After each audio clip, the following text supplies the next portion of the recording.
Muito boa tarde, sejam muito bem-vindos ao consultório do Porto Canal. Damos início a mais uma semana deste programa que lhe permite saber mais sobre a sua saúde e desta maneira também levar uma vida melhor, uma vida mais saudável. Fica então connosco nos próximos 50 minutos, até porque, como sabe, este programa divide-se em duas partes e quero desde já convidá-lo a participar na segunda parte, porque essa sim é dedicada aos telespectadores, é a altura em que podem ligar e tirar as suas dúvidas. Hoje a especialidade é ortopedia e por isso fica então o desafio para que ligue e converse em direto com o nosso especialista. 22953-8525 é o número de telefone do consultório. Se preferir, pode colocar a sua questão por escrito e enviá-la para consultório@portocanal.pt. Vou receber na segunda parte então o Dr. José Tulha, que é ortopedista e estará cá para responder às suas questões. Não perca então esta oportunidade. Para já, nesta primeira parte, vamos falar do desenvolvimento visual das crianças. Vamos então perceber como é que se dá este desenvolvimento nos olhos e para isso é meu convidado nesta primeira parte o Dr. Jorge Breda, é oftalmologista do Hospital da CUF, a quem eu agradeço desde já a presença. Seja muito bem-vindo, Sr. Doutor. Prazer. Muito obrigada. Sr. Doutor, vamos, antes de começarmos a perceber como é que todos nós começamos a ver, até porque há sempre aquelas dúvidas das mães, será que meu filho já vê, será que não vê, não é? Todos nós passamos por essa fase. Vamos perceber estruturalmente, ou a estrutura que é o olho, porque é algo de fascinante. No fundo, é aquilo que nos liga ao mundo de uma forma, é talvez dos sentidos mais especiais que temos. Claro. O que é que nos pode dizer sobre a estrutura do olho e o seu funcionamento? Muito bem. Eu acho que o olho, de facto, é classicamente comparado a uma máquina fotográfica. A máquina fotográfica, eu não digo exatamente as de agora, que tem chips, mas a máquina fotográfica clássica, conforme sabe, tem uma lente... Deixamos as digitais de parte, não é? Tem uma lente e tem um filme. E o olho também. Tem uma lente, que é um sistema óptico, constituído pelo cristalino e pela córnea, e tem um filme, que é a retina. E a retina, que é o filme, capta as imagens, só que as imagens, só por si, são captadas, mas não são perceptíveis. O filme da máquina fotográfica tem que ser revelado por processos químicos. O filme da retina, das imagens na retina, essa descarga química tem que ser transportada para o cérebro através do nervo óptico. Tem que ser interpretada, podemos dizer assim? É transportada para o cérebro, exatamente, é interpretada para o cérebro através de um cabo, eu costumo dizer que é um cabo coaxial, porque tem milhões de fibras, que leva aquelas impressões todas para o cérebro. E o cérebro vai integrá-las e vai transformá-las em imagens, em cores, em formas, nisto e naquilo. Portanto, há uma imagem que é um processo químico e há a interpretação dessa imagem. Precisamente. Daí a distinção, talvez, de o olho e a visão. São coisas bastante diferentes, Exatamente. não é? Uma coisa é o olho, outra coisa é a interpretação e a percepção visual. Aí não podemos isolar os olhos do resto do corpo, digamos assim. Temos que estar integrado na chamada neurobiologia da visão. Portanto, a visão é um processo neurológico. Um olho pode estar ótimo, mas se o sistema nervoso central não estiver ótimo, a pessoa não vê em condições. Uma pessoa que tenha, por hipótese, uma paralisia cerebral, pode não ver em condições daquele olho, mesmo que o olho esteja bom. Exatamente. Mas muito mais importante do que isso é que um bebê, quando nasce, vai aprender a ver, vai receber imagens dentro da cabeça e vai, ao princípio, ver todas foscas, mas depois aqueles neurónios vão começar a desenvolver-se e a ser estimulados pelas próprias imagens e pela sua nitidez, porque se uma imagem não estiver nítida, não estimula os neurónios. Portanto, uma criança que por hipótese tenha um grande astigmatismo, um grande erro refrativo... Que pode já nascer com o bebê? Pode já nascer, e muitas vezes nasce. E uma criança, portanto, tem um grande erro refrativo, não leva uma imagem nítida para os neurónios. Portanto, já não vai e os neurónios não aprendem a vê-la corretamente. Daí tão importante, doutor, desde muito cedo percebermos o que se passa com os olhos dos nossos filhos, dos bebés. Porque a visão, como eu gosto de dizer, é uma aprendizagem. É uma aprendizagem, A precisamente. criança tem que aprender a ver, assim como aprende o resto. Não é? Nós achamos que não, que é quase instintivo. Exatamente, que é automático. Que é automático, mas não é. automático, Mas não é uma aprendizagem. Então vamos começar por aquela questão que, como eu já disse, eu acho que todas as mães têm quando o bebê nasce, que é: o que é que o meu filho vê? De facto, um recém-nascido vê o quê, Soutor? Primeiro vê só sombras. Que já é o que vê inútero? Portanto, é inútero, não há... Inútero pode ser estimulado, mas não há luz. Certo, está Portanto, na escuridão. A partir do momento em que há luz, quando nasce, fica a olhar para... Fica sarapando as crianças, tem coordenação motora, mexe os olhos para um lado, para o outro, para aqui, Dizem para que é lá. quase um trauma, não é? Para os bebês. Tudo é incoordenado. E então começa a chegar a luz ao cérebro.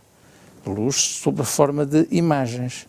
Podem estar mais ou menos desfocadas e os neurónios vão ser estimulados por um processo físico e químico e naturalmente que vão desenvolver-se, vão aprender a interpretar aquilo. E então começam por interpretar o rosto também. Talvez será das primeiras coisas. Interpretações que os bebês fazem. E gostam muito de ver coisas assim a 15 ou 20 centímetros à beira e para infinito vem mal, vêm as coisas ali à beira, que é o rosto também, a sombra. Portanto, tudo que está longe não veem, Não, veem são muito... sombras e depois aliam a visão aos outros sentidos para começarem a ter percepção do mundo. Claro, depois começam a chegar a mão aos olhos e a mão às coisas, etc. Isso é fundamental.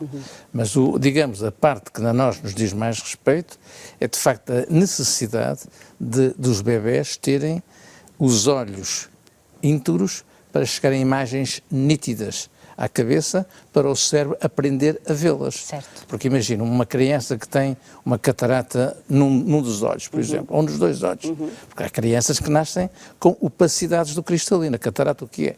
É a opacidade da lente do olho. Que é o cristalino, que é aquela Exatamente. parte tipo e gel. a palavra certo? cristalino quer dizer que é transparente como o cristal. Certo, é o tal gel. Exatamente. Só que às vezes esse cristal não é bem cristal. Temos imagens para ver. Temos algumas imagens aí. Temos. Será que conseguimos ter alguma imagem da estrutura do olho? Sim, que está mesmo... portanto, o cristalino, quando não está transparente... Esta é uma imagem, por exemplo, de uma criança que tem num dos olhos, neste caso o olho direito, a pupila não está toda redonda. Tem ali uma parte que lhe falta da pupila em baixo. Falta-lhe íris, entra mais luz do que devia para dentro do olho. Tem um coloboma, como nós dizemos. E um coloboma... Um coloboma é uma falta, se eu tiver um buraco na pele, digo que é um coloboma da pele. Por exemplo, esta criança tem uma catarata num dos olhos. Reparem bem que no olho esquerdo... O senhor consegue diagnosticar a catarata assim? Claro, e a senhora também. Eu não. Olha, por amor de Deus, qualquer pessoa. Então olha para ali. Vê o olho direito, a pupila preta. Certo. Vê o olho esquerdo, a pupila branca. Pronto. Tem o cristalino baço. Num dos olhos. Num dos olhos. São os mais perigosos. Porque são os mais perigosos porquê? Porque muitas vezes os bebés veem com o outro olho e os pais não dão logo por ela. Aí é que está. Diga. E como não dão logo por ela, às vezes chegam atrasados. E se chegam atrasados, pode ser cérebro... irrecuperável? Pode. A visão. Não, nós podemos, tecnicamente, tirar-lhe a catarata, tudo perfeito, Sim. E mesmo assim a visão não ser perfeita, porque a tal coisa que eu lhe estava a falar. Aquele olho não aprendeu, o cérebro, respeitando aquele olho, não aprendeu a ver corretamente. Corretamente. Soutor, quando um bebê nasce, e para anteciparmos todos estes problemas, são feitos exames. Que tipo de exames é que são feitos aos olhos dos bebés? Aqueles que eu conheço melhor são aqueles sítios que eu frequento, tanto no Hospital da CUF, como no nosso Hospital de São João. Todas as crianças que nascem, mas todas elas, são verificadas os olhos pelos pediatras. E quando eles têm, com os pediatras de neonatologia, e às vezes eles têm algum receio e pedem sempre a nossa colaboração. Portanto, o especialista pode ou não ser chamado? Sim, eles têm que fazer um rastreio das causas principais. Mas é um rastreio obrigatório, Soutor? Obrigatório. Nenhuma criança sai de um centro hospitalar, dos que eu conheço, os outros não sei, sem o neonatologista ter verificado se os olhos estão ou não estão impecáveis. Que tipo de exame é que se faz? Eles verificam, têm que fazer um exame fundamental, que é verificar isto que eu estive a mostrar ali, se há ou não há cataratas, portanto, se há ou não há opacidades dos meios transparentes, Podem ver, pode passar outras imagens se estiver aí, que vem, por exemplo, um glaucoma congénito, vem-se uma O que é um criança... glaucoma, doutor? Olha, por exemplo, ora, ponha-me atrás, por favor. Esta criança tem aquele olho com uma pesada na córnea. E estamos a falar de uma criança com que idade? Esta é uma criança para aí com 1 ano, este não é um recém-nascido. Mas isto poderia ter sido diagnosticado se for congénito, à nascença. às vezes não é congénito. Há uma infecção, uma inflamação, uma coisa qualquer. Pode originar. Que pode provocar... Quando são congénitos, devem-se a quê?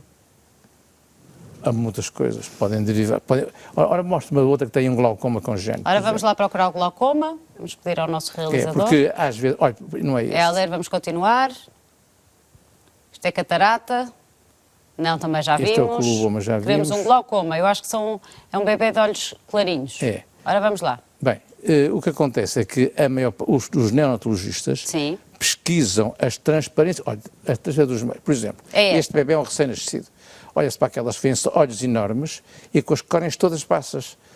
Isto é um glaucoma congénito. Eles veem logo isto e pedem-nos logo a colaboração. E a gente opera estes miúdos nesse mesmo dia. Isto é operado? Claro, estas crianças são operadas, se não for no mesmo dia, no dia seguinte. Portanto, o bebê nasceu, o pediatra apercebe-se, chama a especialidade e o doutor opera de que forma? Logo. De que forma é que isto é tratado, doutor? Portanto, um glaucoma significa que estas glaucoma congénito são crianças que nascem com dificuldade de escoamento dos líquidos do olho.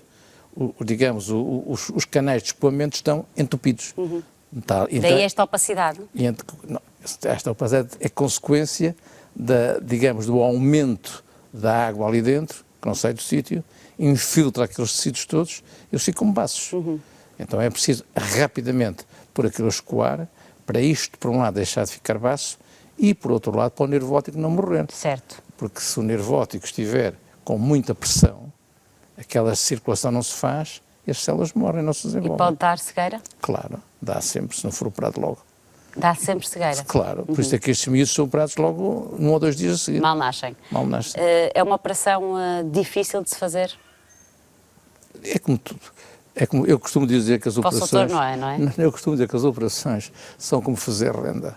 Para mim fazer renda é muito difícil, porque eu não sei fazer. Como fazer renda, não tinha percebido. Para a sua avó, que fazia renda de olhos fechados, pegava num fio e saía um guardanapo. Depois foi para mim, era Para si é difícil fazer, não sabe fazer. Não sabe. Pronto. Então, para quem sabe, aquilo é fácil. Não sou assim prendada. Para quem não Portanto, sabe, para o doutor é uma coisa simples, mas os pais das crianças que o doutor já tem operado reagem com algum receio a esta situação? Ninguém gosta de ver um menino recém-nascido mexerem nos olhos, naturalmente. Portanto, nós temos que ter um bom relacionamento com os pais, explicar-lhes as coisas direitinho.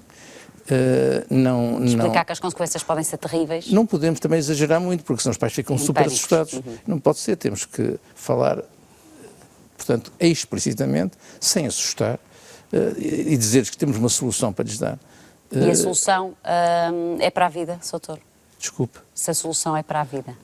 Portanto, normalmente, habitualmente, se nós conseguimos operar estes meninos logo, o assunto fica resolvido. Fica resolvido? Às vezes há recidivas, há crianças que têm e precisam de outros tipos de cirurgias. Mas o mais comum é não acontecer. Portanto, quando são operados logo, a maior parte deles fica com o assunto resolvido. Doutor, vamos à questão, se calhar, mais comum, os erros refrativos, que já é mais tarde, não é? Não, os erros Pode ou não ser mais tarde? Sim, os erros refrativos são muito importantes, sobretudo aqueles que afetam só um olho, que eu insisto muito nisto, porque quando uma criança vê mal dos 2 olhos... A miopia? Por exemplo, são míopes, ou têm um astigmatismo grande, ou vêem mal por qualquer motivo, porque têm astigmatismo, ou porque são míopes, ou por isto ou por aquilo, essas crianças, os pais notam logo e levam-nos ao médico. Notam logo assim pequeninos, não? Notam, por exemplo, se um miúdo tem uma alta miopia, os pais notam aquilo que não vê bem quando chega ao ano de idade, ou que não faz, ou que não sorri quando vê o pai ao longe. Porque ficam desconfiados, certo? E levam os pais ir ao médico. São sinais que os pais devem estar atentos. Os pais normalmente, nesse aspecto, os pais são muito cautelosos hoje em dia, estão muito instruídos, estão muito atentos a tudo o que os bebés fazem e deixam de fazer. Agora, os perigosos não são esses. Os perigosos são aqueles que têm isso num olho. Num olho só? Sim, porque nesses os pais não notam nada. Porque ele está a compensar, não é? O meu filho vê aviões, vê os passarinhos, vê formigas no chão. E eu pergunto sempre, com que olho? Porque se não vir com os dois olhos, se um dos olhos tiver um problema, tem que ser tratado muito cedo por aquilo que eu estava a falar há um bocadinho, que é a neurologia da visão. Porque senão, as células cerebrais respeitantes àquele olho não se desenvolvem. E muito pior do que isso. Que é muito pior do que isso, que é um fenómeno que me dá imenso que pensar ao longo destes últimos 30 anos. É que não só não se desenvolvem, como são anexados para o outro olho. Como assim, doutor? É uma coisa interessantíssima. Portanto, imagino que tem 100 neurónios, 50 para o direito, são muito mais, são milhões. Claro. Mas imagino que estão 100. Vamos simplificar. Que são 50 do lado direito e 50 do lado esquerdo. Se os 50 do lado esquerdo não forem usados, os do lado direito abocanham parte para eles. Portanto, está a tentar compensar, de certa maneira ficam... Utiliza os seus 50 claro, mais os do outro. Que além de não se desenvolverem, ficam... Isto é para empregar uma linguagem simples, naturalmente, claro. Que isto não é tão simples. E agradeço-lhe, porque uma aqui tem que ser uma linguagem simples. Só as pessoas lá em casa não nos percebem. Só para se perceber como é realmente importante rastrear as crianças cedo. Nós, hoje temos programas fáceis.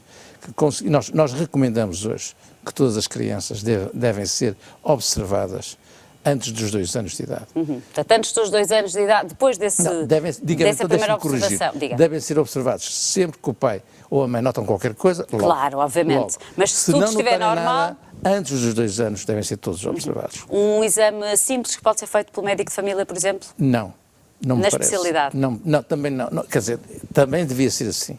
Só que não é possível, imagine, em Portugal nascem cerca de 100 mil crianças por ano. Sim. Dessas 100 mil crianças, todos os anos há 100 mil crianças com 2 anos. Nós sabemos perfeitamente, que dessas 100 mil crianças que nascem em Portugal, 5 mil vão ficar a ver mal para o resto da vida de um olho. Lá está, porque não vão ser observadas. Sim. E, portanto, introduziram-se métodos de rastreio que nós andamos a programá-los há muito tempo, há muitos anos, e que felizmente atualmente no Porto estão a ser postos em prática pelos organismos oficiais. Foi uma luta de muitos anos para se conseguir isto. Atenção. E foi um passo importante. E nós temos um processo simples, se tiver aí as últimas imagens que eu entreguei, em que se consegue, qualquer pessoa, digamos, com uma certa formação, consegue ser treinado para rastrear as crianças todas. Não me diga, então vamos lá, eu tenho aí as últimas imagens. Está a ver aquele ecrã que só nós é que vemos? Eu vou pedir ao realizador para ir passando. Ponha-me as últimas imagens, por favor. Vamos lá, vamos às últimas. As últimas que eu mandei. Mais para a frente. Mais.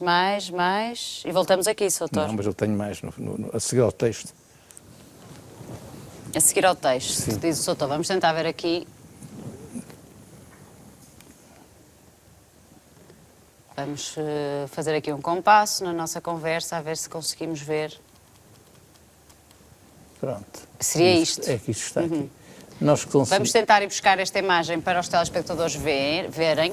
Vou pedir à produção, logo a seguir ao parágrafo que diz como rastrear, que será o último. E então, nós conseguimos com um método muito simples, chamado fotorrefração, é engraçadíssimo. Nós com um método de fotografia... Que é este que estamos a ver aqui, espero que em casa também possam ver. Que é esta máquina aqui, doutor. Já vamos conseguir ver e mostrá-la para casa. Que é uma máquina relativamente simples e é não fácil. Não temos acesso, não doutor. Importa. O que acontece é que o importante é que não é possível num centro de saúde com uma... Portanto, rastrear a visão de uma criança que não responde a testes. E as coisas só respondem aos 4 anos ou aos 5. Para nós já é muito tarde.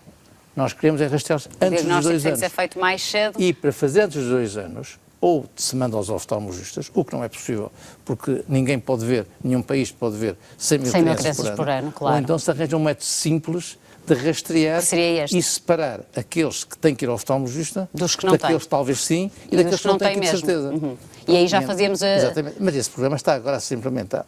Demorou tempo, mas atualmente está a ser implementado em Portugal, no Porto, nomeadamente. De forma que, mas demorou anos a conseguirmos pôr isto a andar. De forma que isso vai nos permitir saber separar das 100 mil crianças aquelas 5 mil que precisam de ser tratadas. E vamos dar prioridade, obviamente, a essas. Claro. Claro. O tratamento passa muito pelo uso de óculos, não é, Sr. Doutor? Sei que temos cerca de 35% das nossas crianças que usam óculos. Se nós conseguirmos, para os erros refrativos. Para os erros refrativos. Se nós temos um problema refrativo, é um problema refrativo, quer dizer que a lente do olho, que a lente natural do olho não está adequada. Se a lente natural do olho não está adequada, tem que ser substituída. Mas mesmo nos casos mais graves que o Sr. Doutor dizia, que atingiam só um olho, os óculos podem resolver? Pois, se for apanhado cedo. Se for apanhado cedo. Porque se for apanhado cedo, nós corrigimos o problema refrativo, corrigimos o astigmatismo com os óculos. Portanto, a palavra corrigir é mal interpretada. Digamos antes, compensamos. Porque a pessoa, quando nós dizemos corrigimos, julgam que a gente põe os óculos e desaparece vai ficar boa. E não é. Nós compensamos, digamos assim, o erro refrativo com uma lente de contacto, ou com uns óculos, ou com cirurgia, qualquer coisa. E então fica o assunto resolvido. Desde que a gente faça isso precocemente. Precocemente. A idade escolar já será tarde e muitas vezes é nessa altura que Sim, exatamente. Também depende do erro refrativo. Ou seja, se uma pessoa tiver um astigmatismo de uma dioptria e meia, se fosse só detectado na idade escolar, não é muito grave. Mas é vulgar, nós temos crianças que nos aparecem com astigmatismo de 4 dioptrias, por exemplo. Se essa criança for usar os óculos aos 2 anos de idade, não é igual a usá-los aos 4. Claro. E, portanto, o difícil está nós conseguirmos identificar quais são essas crianças que precisam. Mesmo para lá está, o desenvolvimento da criança, vai mudar por completo. Todos eles nos dizem, o meu filho, desde que, os pais dizem, desde que pôs os óculos, começou a ver igual com os 2 olhos, explodiu em desenvolvimento. É frequentíssimo nós termos esta informação, este feedback da parte das mães e dos pais, da maneira como os filhos reagiram positivamente à melhoria da acuidade visual. A escola tem também um papel importante no meio disto tudo, não tem, Sr. Doutor? Mesmo quando falamos de crianças mais pequeninas. Eles passam muito tempo na escola. Claro, e nós temos muitas vezes, são precisamente as pessoas que lidam com as crianças que avisam os pais que os pequenos têm dificuldades nos desenhos, ou na pintura, ou nisto ou naquilo, e, portanto, fazem presumir que pode haver qualquer coisa e, portanto, contatam com os pais. As idas anuais ao pediatra, aquelas que se aconselham, podem também ser uma ajuda na busca destes diagnósticos? Sim, e a grande parte dos pediatras estão muito sensibilizados para isso. Eles fazem testes também, há testes que eles sabem fazer e sabem ter uma ideia do que é que se passa e muitas vezes são eles próprios que nos referenciam os doentes e nos mandam os doentes para serem estudados porque suspeitam que pode haver alguma coisa. Pronto. Portanto, nós temos que ter atenção, então, aos erros refrativos, temos que ter atenção ao estrabismo. Repare, uma criança que desvia um olho, não usa esse olho. Imagina uma criança que tem um olho um bocadinho desviado, para dentro ou para fora. É o chamado estrabismo ou não? Sim, o estrabismo. Essa criança não usa esse olho, porque se usasse via 2 imagens. Qualquer adulto que tem um estrabismo porque teve um acidente... Mas esse é fácil de detectar, Sr. Doutor, desculpe interrompê-lo. Não tão fácil como isso. É fácil os grandes estrabismos, porque há microestrabismos. Há em que quase não se nota. Em que a gente olha para os miúdos e parecem normais. Parecem normais. Mas todos nós temos um pouco de estrabismo, ou não? Não temos. Não? Não. Se tivesse estrabismo, olhar para mim via 2. Não, só estou a vê-lo, prometo, então, só estou a vê-lo assim. Pode ter Mas tenho todos os outros erros refrativos. Portanto, se não via 2 pessoas, a não ser que tenham um estrabismo de criança, e se tiver um estrabismo de criança, o seu cérebro aprendeu a desligar o olho. Claro, já se habituou, não é? Não é habituar-se, desligou o olho para não ver 2 coisas, que é uma coisa que só as crianças é que sabem. Ou seja, é o que eu estava a querer dizer há bocadinho. Se eu tiver um acidente, um AVC, ou se calhar fora e cair, na rua, posso ter uma paralisia de um dos olhos, de um dos músculos que mexe o olho. Fiquei com estrabismo. Passo a ver 2 imagens sempre. Não é possível. Já não consegue fazer aquilo que as crianças fazem. Mas as crianças, como estão a aprender, aprendem a desligar o olho. E conseguem ver só uma só. Só uma com o outro olho. Assim. E por conseguinte, voltamos ao princípio da conversa. Não desenvolvem a visão desse olho. E por conseguinte é muito importante nós vermos muito cedo se a criança tem os olhos alinhados ou se tem pequenos desalinhamentos ou grandes desalinhamentos. E quando isso acontece, temos que os tratar e estimulá-los para aqueles cérebros receberem na mesma imagens nítidas e não terem aquilo que hoje se sabe e que se designa como ambliopia. A ambliopia é precisamente o facto de uma pessoa ter os olhos ótimos, corrigidos, operados, os óculos postos e mesmo assim vê mal. Porque a pessoa não vê com os olhos, vê com a cabeça. E aquela cabeça... Essa é a grande mensagem, não é, Sr. Doutor? E aquela cabeça não foi estimulada, não veio em condições. Muito bem. E por isso é que vê muitas crianças tapar o outro olho, precisamente para ver se conseguimos estimular os neurónios correspondentes ao olho afetado. Portanto, resumidamente, e para fechar, Sr. Doutor, porque infelizmente a nossa primeira parte está mesmo a chegar ao fim, diagnosticar cedo, antes dos 2 anos, se possível, e não deixarmos, portanto, que as crianças cresçam sem uma visita ao oftalmologista pediátrico. Eu acho que as crianças devem ser todas rastadas muito cedo, há programas próprios para isso, separar aquelas que não precisam de nada daquelas que podem precisar. E, na dúvida, trazer as crianças muito cedo, não deixar protelar. Porque não é igual tratar um olho uma criança aos 2 anos ou aos 4, não é a mesma coisa. Essa é a em termos de prognóstico visual. Grande mensagem. Muito obrigada, Dr. Jorge Breda, pela sua Foi um presença prazer. aqui no consultório, mais uma vez. Despeço-me também de si, mas por pouco tempo, vamos para um curto intervalo. Daqui a pouco conto com a sua participação. Não se esqueça então que a especialidade é ortopedia e para participar basta ligar o 229538525 ou escrever-nos para consultório@portocanal.pt. Até já.